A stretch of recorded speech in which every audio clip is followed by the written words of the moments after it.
Assalamualaikum warahmatullahi wabarakatuh. Perkenalkan, nama saya Raglestu Akbar dengan NIM 2023-1180.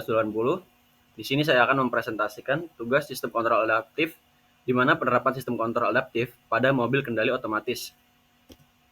Nah, di sini saya akan membahas dari pendahuluan, lalu yang kemudian ada konsep dasar sistem kontrol adaptif. Yang ketiga terdapat studi kasus, yaitu kontrol kecepatan adaptif atau ACC. Kemudian yang keempat, ada arsitektur sistem kontrol ACC adaptif. Dan yang kelima, saya akan menyimpulkannya. Kenapa kita harus menggunakan sistem kontrol adaptif? Nah, di sini terdapat tantangan sistem kontrol konvensional, di mana parameternya itu dapat berubah. Sistem kontrol konvensional, seperti PID yang parameter tetap, tidak efektif ketika dinamika sistem berubah. Lalu yang kedua, kondisi lingkungannya, di mana lingkungan berkendara, misalnya permukaan jalan yang basah atau berpasir, dapat mengubah karakteristik sistem secara signifikan.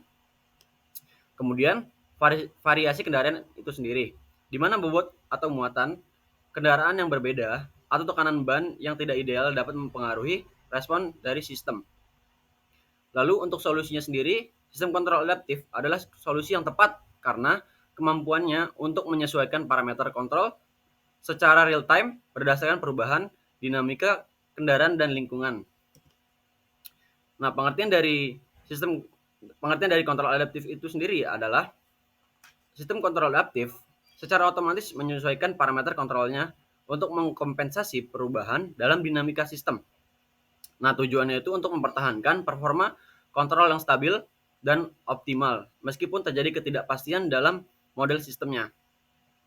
Nah, komponen kuncinya itu sendiri terbagi jadi dua, yaitu estimator parameter, yang dimana algoritma yang mengidentifikasi atau mengestimasi parameter sistem secara online. Lalu yang kedua itu ada penyesuaian parameter. Bagian yang menggunakan estimasi parameter untuk memodifikasi parameter controller. Nah, untuk studi kasusnya sendiri itu terdapat adaptive cruise control atau ACC. Nah, tantangannya sendiri itu yaitu untuk mempertahankan kecepatan yang diinginkan sambil menjaga jarak aman dari kendaraan di depan. Bahkan saat kendaraan di depan mengubah kecepatannya. Nah, untuk plan atau proses sendiri, mobil Anda termasuk mesin, transmisi, dan sistem pengeremannya. Nah, terus untuk inputnya atau masukan, kecepatan referensi yang ditetapkan pengemudi dan data jarak dari sensor atau radar lidar. Nah, untuk outputnya sendiri itu kecepatan aktual mobil.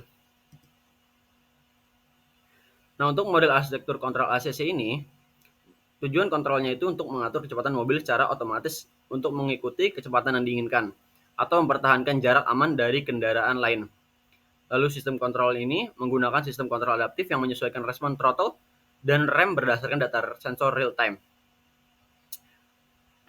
Untuk komponen kunci sendiri ini ada sensor jarak, yaitu radar atau lidar untuk mengukur jarak dan kecepatan relatif mobil di depan. Kontrol adaptif itu sendiri menggunakan algoritma untuk menyesuaikan respon sistem kontrol mesin dan pengereman. Lalu terdapat aktuator, sistem kontrol mesin atau throttle, dan rem. Nah, untuk proses adaptifnya sendiri, yang pertama itu sistem mendeteksi mobil di depan dan jaraknya. Lalu yang kedua, controller adaptif menghitung respon yang diperlukan untuk mempercepat atau mengerem guna mempertahankan jarak aman. Nah, yang ketiga itu, jika kondisi jalan atau bobot mobil berubah, algoritma adaptif akan menyesuaikan parameternya untuk menjaga performa optimal. Lalu dapat disimpulkan, di sini ada 3 kesimpulan. Yang pertama itu adalah sistem kontrol adaptif adalah komponen vital untuk mobil kendali otomatis, memungkinkan kendaraan beradaptasi dengan kondisi yang terus berubah. Lalu yang kedua, dengan kemampuannya untuk menyesuaikan parameter secara online, kontrol adaptif meningkatkan keselamatan dan kenyamanan berkendara secara signifikan. Lalu yang ketiga, ACC atau Adaptive Cruise Control adalah salah satu contoh nyata yang menunjukkan keunggulan teknologi ini dalam aplikasi praktis. Sekian dari saya, kurang lebihnya mohon maaf. Wassalamualaikum warahmatullahi wabarakatuh.